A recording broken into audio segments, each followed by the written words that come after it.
Hi there, it's Miss Tiffany from the Butler Area Public Library, and I am here with another Library 101 video. Remember, Library 101 is a video series I'm creating to teach you a little bit more about the Butler Area Public Library, about library services, and about information literacy in general. A few weeks ago, our video helped us learn the difference between a fiction book and a nonfiction book.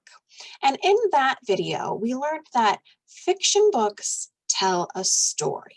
So today we are going to break that down a little bit further, and we are going to talk about the basic elements of a story. There are multiple elements to a story, but today we're going to talk about four basic ones. In a future video, we'll go into a little bit more detail, but today we're going to stick to just the basics.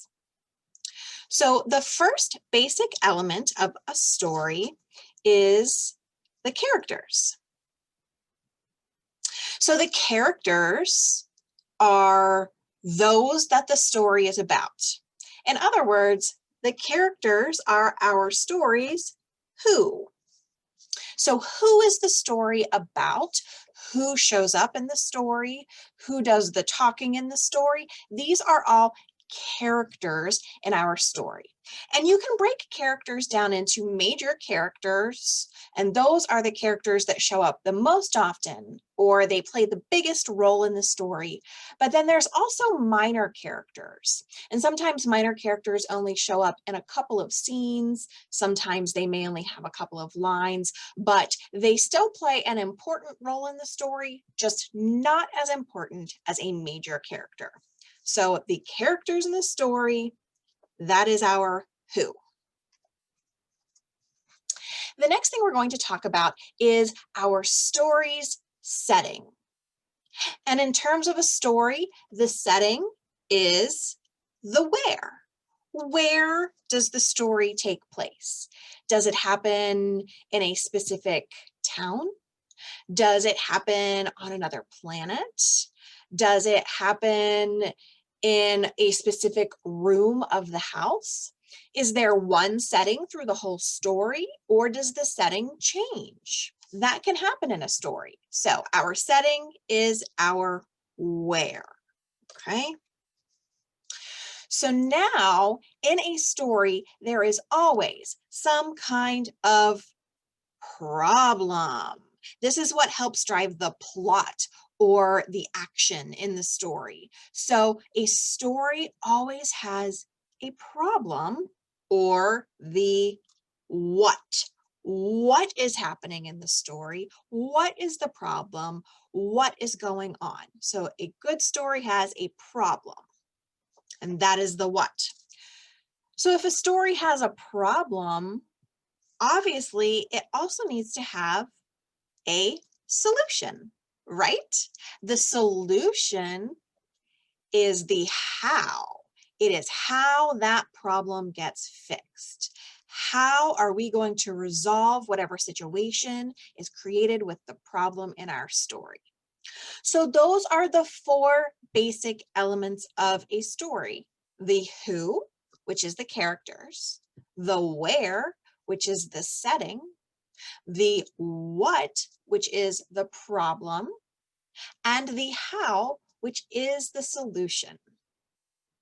So let's take this and apply it to a story that maybe you are familiar with. It's a story that I actually read out loud in May, and it's one of my favorite stories from when I was a kid. And this story is Charlotte's Web. So if you're not familiar with the story of Charlotte's Web, I'm going to give you a spoiler warning now, because we're going to talk about what happens in the book. So Charlotte's Web was written by an author named E.B. White. And the characters in the book, well, there are lots of characters in this book. So remember how we talked about there might be a main or major character, and then there might be minor characters? We have that in this book. So the main characters, there is a pig, and his name is Wilbur. And then there is a spider, and her name is Charlotte. And those are the two main characters of this book. But there's lots of other minor characters, and some of them are really important minor characters, and then some are less important minor characters.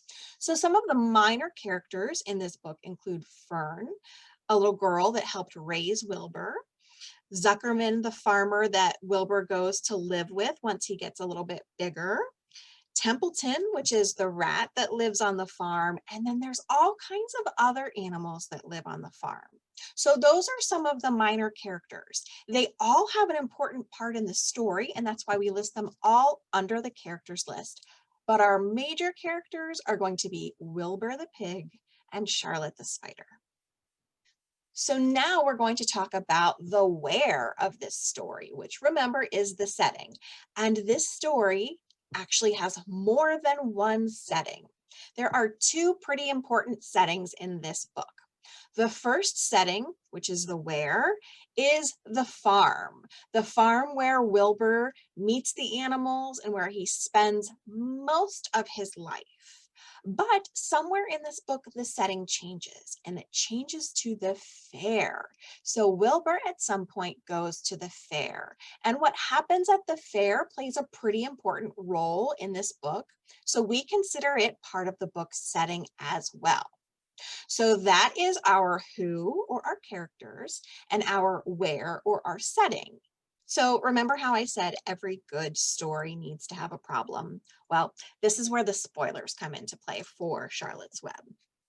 So in the book Charlotte's Web, the problem is, well, the nature of life on the farm is that the farmer's going to raise Wilbur, and then he's eventually going to slaughter Wilbur for food.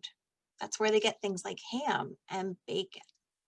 And the problem is, well, Wilbur doesn't want to be slaughtered. Wilbur wants to live. So that is our problem. Wilbur is in danger and he wants to live. So that is our what. What is the problem? Well, the problem is Wilbur wants to live, but the farmer might slaughter Wilbur. So how are we going to solve that problem? Remember, every problem needs a solution in our story. The solution is the how. How are we going to solve Wilbur's problem? Well, in this book, the solution or the how is that Charlotte, the spider, spins words into her web on the farm and at the fair. And these words help praise Wilbur and make people realize he's a really special pig and that he should have his life saved. So we have just covered the basic story elements of the book Charlotte's Web. Now it is your turn to do the same. In the description of this video, I'm going to link to a worksheet that has been created by a website called Doodle Art Alley. And this worksheet is called a story map. And this story map is going to guide you through the story elements that we just covered. First of all, you're going to list the name of the book. Then you're going to list the author. That's who wrote it. And then we're going to cover those 4 story elements that we just went through. We're going to go through the characters of your story.